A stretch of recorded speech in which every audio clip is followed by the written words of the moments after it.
ওপার বাংলার অভিনেতা দেব অভিনীত বহু প্রতীক্ষিত সিনেমা ধূমকেতু অবশেষে মুক্তি পেয়েছে এবং প্রথম দিনে বক্স অফিসে বাজিমাত করেছে। দীর্ঘ 9 বছর অপেক্ষার পর 14ই আগস্ট সিনেমাটি প্রেক্ষাগৃহে আসে এবং দর্শকদের উচ্ছ্বাস ছিল চোখে পড়ার মতো।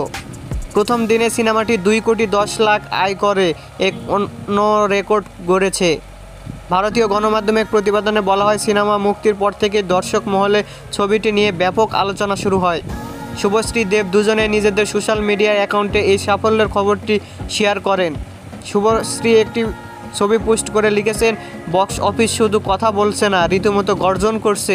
এই গর্জনই বেড়ে চলেছে।